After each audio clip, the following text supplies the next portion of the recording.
Hi, welcome to our YouTube channel. This is Ife and Dami here. Normally it's Dami and Ife. Now this time it's Ife and Dami here.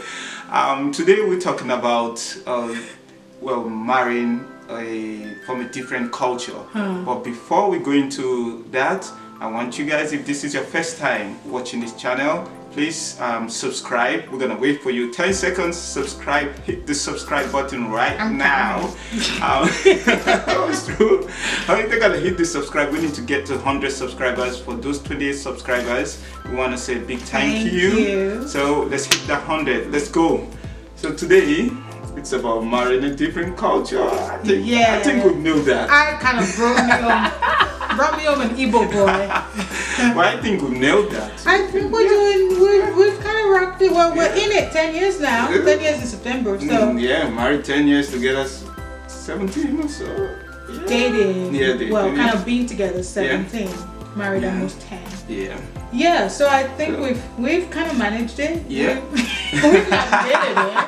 And our families still love us and are still talking to us, so we're doing okay. Oh yeah, see, when you marry from a different culture, you just have to realize that you are different. Even if you're not from a different culture, you're different. The culture just kind of puts in a different dynamic in terms of your upbringing will be absolutely different just because of the cultural differences, right? So there's a difference between when you're dating, you'll be on cloud 10. Oh, how many times have you eaten? I've eaten 10 times in a day, checking up. But when you get married, it is completely different. And we'll go through some of the things that we've gone through, and we see some of our friends going through it right now.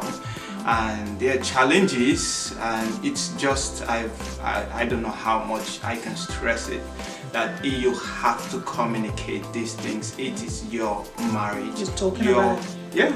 And it's your home. That's it. It's both of you. So whatever you bring inside, it's up to you guys. I would say the first one, what would you say? The first one, if I'm starting, the first thing that could kind of be a problem is language, isn't it? Because if we think language, I'm a Yoruba girl. He's an Igbo boy who doesn't understand any word of Igbo. So I speak Yoruba, and of course my entire family speak Yoruba. So language can be a big thing, because if you don't kind of consciously understand, acknowledge, and then kind of adapt to the fact that your spouse don't speak the same language as you fall into the trap where you may have friends who speak the same language who come into your home, and then you just default and speak that language, thereby kind of isolating your husband or your spouse from that. And we've had to deal with that in some form, where we've had friends or we've had family or just gatherings where I've had to just say to my Yoruba speaking friends, like, look, my husband does not speak Igbo. He doesn't speak Igbo and he doesn't speak Yoruba. Therefore, we are not going to default into speaking Yoruba. Hence, we're going to have him isolated in his own home. Or even if we go out to their homes, it's also the same thing. I make it clear to people that my husband doesn't speak Yoruba. But language can be a big thing, because I know, I've heard stories and I've seen couples who struggle where you get this kind of different culture, Yoruba marrying an Igbo girl and so on, where a person gets carried away and thus speaking the language that the spouse don't understand a lot. Ingbati.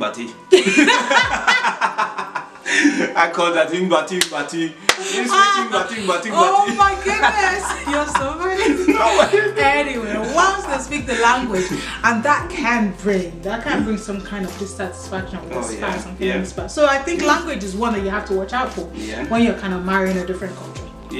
What would you say? I would say mannerism. What do you mean mannerism? No, but that's the fun part for me. Okay. No, that's a fun part, because sometimes some things I don't get. It's the fun of marrying a different culture, really. Like now for my niece, she her father is from your own culture, and Yoruba. She's Yoruba. And she doesn't call me by my name every time. Yes, sir. Yes, sir. Kind of. Yes, sir. Yes, sir. All right. Okay. We Yoruba people, we're super trained to be very respectful. Yeah. Because I could turn that around on you and say, actually, in general, they would say, Omo Igbo no get respect. So there's the general saying that Omo Igbo no get respect. No, but then you guys say that we have over respect. Yeah. We overdo it. Yeah. So it's Well, my name is Uncle Ify. Call me Uncle Ify, not yes, yes. I think the whole mannerism thing, it's a funny thing when it gets to marry in a different culture. Yeah, that's a funny part. You see someone 2 years I'm older than the person. 2 years, you're calling me uncle. They're respecting you. What do you mean? Call me bro. Don't call me uncle. Why? Okay, so I own it. Nigeria, Yorubas in general, we are we're trying to be super respectful and defer to our elders and honor our elders. No, I'm not trying to say that. That's not the point. Well, I'm I didn't speaking I didn't say don't respect your elders. That's not the point. I'm saying I'm 2 years older than you. How can I be your elder or 2 We years? can overdo it. Yeah, Okay, let me that's what I'm we trying to can say. overdo Yeah, it. We can totally overdo it where someone is older than you by 6 months and you have to call them auntie. Yeah, that's what I'm We can saying. overdo it. Or somebody's 25 years old, they're calling me daddy. You know, I'm not your daddy. I have my own children. Okay, okay, we so those get are the it. things. I'm not trying to say don't respect your elders. No. We gotta have to respect. But when we are both the same age mates, that's where I don't understand, and I keep asking you, but you don't. I think for me, the way I explain the Yoruba kind of mannerism is that most of us, that's just how we're trained. So we do it by default. Yeah. Like, I've been out of Nigeria for, gosh, over 20 years. Yeah. And I still have a lot of it when it comes to kind of that respect for people who are older than me. Of course, I've kind of moderated it. Yeah. And I don't go kneeling down for people who are like 2 years older than me. But it's just the way we're trained. We are trained to have this kind of, yes, it can be over the top respect. Yeah. But kind of moving on from mannerism, because really, if we stay on that mannerism, again, we over respect and they say, oh, you don't get respect. So really, there's always a balance to be found. They do, but it's just that it's not, they don't, it's like me. I have a brother-in-law that's 5 years older than me. I'm not gonna call you uncle. Yeah, I just don't. Bros. Yeah, that's different, bro. Yes, but not uncle. I don't get it. All right, Moving on. The next one will be food. Oh gosh, food in different cultures, that could be a big problem. Yeah. I mean, we don't have that because the dude again, he doesn't speak any Yoruba, any Igbo. He doesn't speak any Igbo, nor understand anything about being Igbo. So I've kind of been saved by that. So the man hates whatever I cook, and hopefully loves it. Oh yes, Except he won't let me cook lasagna, but that's a story for another day.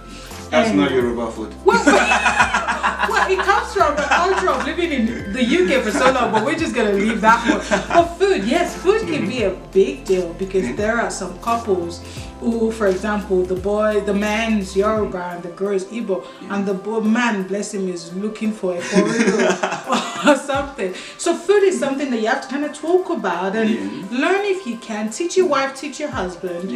Learn and talk about it and just kind of grow together in that aspect. But food, I know, is one that can be a point of contention for couples. Music is another thing, isn't it? Yes. But then I think the music thing ties in with language, isn't it? Because if you, again, you don't speak Igbo, but if you spoke Igbo and then you blasted Igbo music all over our house every morning, evening, and night, and the rest of us don't understand it or can kind of comprehend what they're saying, it could be a problem.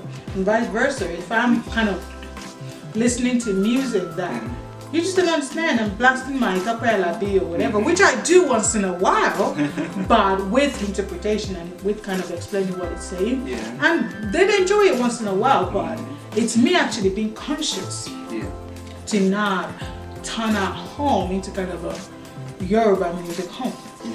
When I know that my husband and my kids don't really understand what they're saying. They might enjoy the beat, but it's important that I can kind of carry them along as well. So we've said language, music, mannerism, Food.